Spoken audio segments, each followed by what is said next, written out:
coming up. About a month later, they released some videos to the media basically showing an individual who appears to look like a man on home security video. For Vault Studios, I'm Will Johnson. You're listening to The Daily Crime.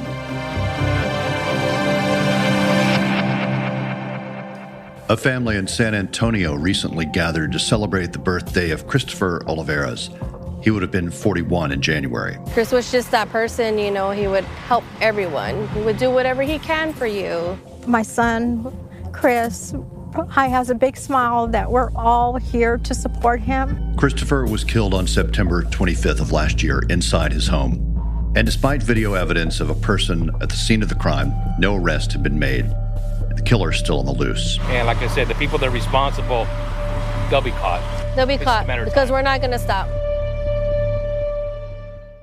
Despite what you might believe, your weight is not your fault, even if you've been trying to lose weight for years. Meet Calibrate, the science-backed program that proves sustainable weight loss does not come from yo-yo dieting, calorie counting, or willpower. It's all about biology. The Calibrate program works differently by addressing metabolic factors with FDA-approved doctor-prescribed medications and one-on-one face-to-face coaching for food, exercise, sleep, and emotional health. Real support, not chatbots. We partner with you to help you take control of your weight and your health with tiny tweaks that lead to real results. In fact, our earliest Calibrate members lost 14% of their body weight on average. Fight biology with biology. Get $50 off Calibrate's 1-year metabolic reset when you use code SAVE50 at joincalibrate.com. Visit joincalibrate.com to see if you're eligible and use code SAVE50.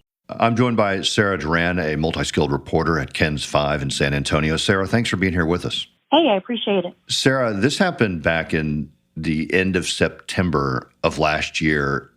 Tell us what we know, and I realize it's not a whole lot, about the death of Christopher Olivarez. Yeah, so this is a really interesting case, and it's caught the attention of a lot of people here in San Antonio for two reasons. The facts surrounding the case, and then as well as who this person was. So I'll start with the case first. So Christopher Olivarez was murdered on September 25th. Police found him unconscious in the front area of his home on the south side, on San Antonio's south side. And an autopsy later revealed that he was stabbed and brutally so, that it killed him. At the scene, there was no one found. But a few days later, they did find his car outside city limits, basically torched. They only found the car, and again, they found no person or persons in the area. So basically, that's the information they had from the beginning. And then about a month later, they released some videos to the media basically showing an individual who appears to look like a man on home security video, basically walking outside Christopher's home. And so at this point, they only have that to go off of. And in the video, it's pretty clear. You can see the man's face. However, you don't have anything else to identify him by, such as the car with the license plate or anything else like that. So imagine seeing that as a family member, and that's the only thing you have to go off of. So that is pretty much where police stand at this point. The second part that makes this story very interesting, and which has caught a lot of attention, is that this victim, Chris, he actually worked at one of the local TV stations here in San Antonio. He was an account executive and had worked at that station for a long time. So a lot of people, reporters, knew him personally. I didn't, but I actually was connected to him through a friend of mine. I'm from San Antonio, so my world gets really small here, both personally and professionally. So I was able to connect with the family and learn more about him through my reporting with them. So this has caught a lot of people's attention. They want to know, why he was killed and, who did it.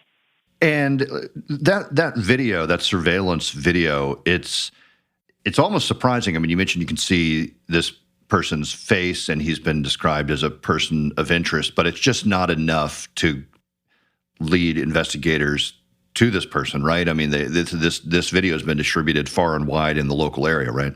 Mm-hmm. Yeah, I believe there's 3 videos that police released, and one shows the man actually walking out of the home, and then it kind of connects to a separate video where you see him walk around to, I would assume, the back of the house.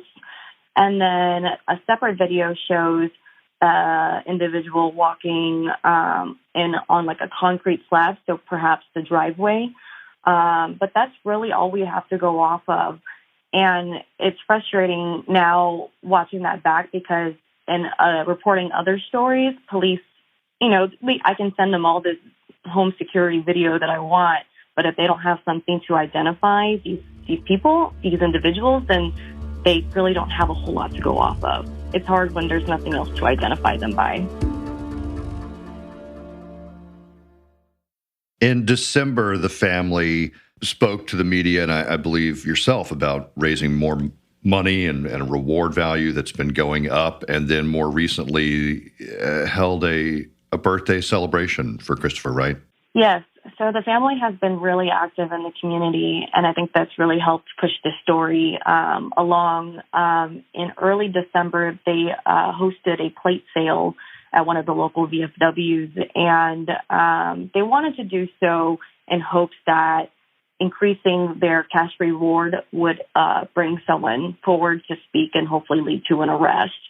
So Crime Stoppers has already issued their $5,000 reward, but the family wanted to have their own separate reward to give out to that person who would be willing to speak. And so they initially hoped to raise at least $10,000, and they raised $12,000 during this plate sale, which is incredible. And it was so great to see the community coming forward. I've covered a few plate sales in my career, but this was done so well. It was out in the public area, and people were just coming in nonstop. They had to actually order even more plates. That way they could continue selling throughout the day.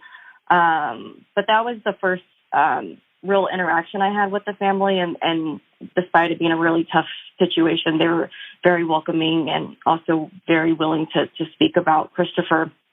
So that was when I really got a chance to sit down and speak with them. So they raised that $12,000 then. This past weekend, yesterday actually, was what would have been Christopher's 41st birthday. So on Sunday, the family gathered at his gravesite to remember him and celebrate his life. And they had mentioned that they are now planning to combine the money that they raised in December with the reward from Crime Stoppers for a total of $17,000. So that's a pretty big jackpot. And they're hoping that money, again, will encourage someone to speak.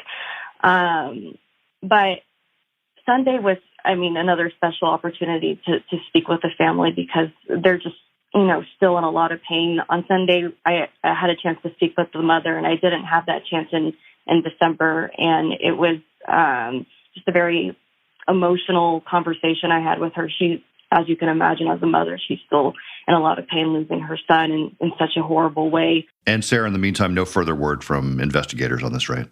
No, I have put in so many different emails to them to see if they have an update on the investigation, and it's pretty much been the same, that they're still looking into it. So I'm hopeful something will come forward soon, but it's just one of those cases where it may be open for some time. Sarah, for anyone who might have information on this case, who can they call? Yeah, absolutely. So if you have information on this case, you are encouraged to call the San Antonio Police Department. They have a homicide unit, and that phone number is 210-207-7635. Sarah Duran in San Antonio, thanks so much for talking to us about this case. We hope to hear something soon on this. Absolutely. Thank you. Thanks for listening to The Daily Crime. Be sure to check out our weekly show, True Crime Chronicles, available wherever you listen to podcasts. For Vault Studios, I'm Will Johnson.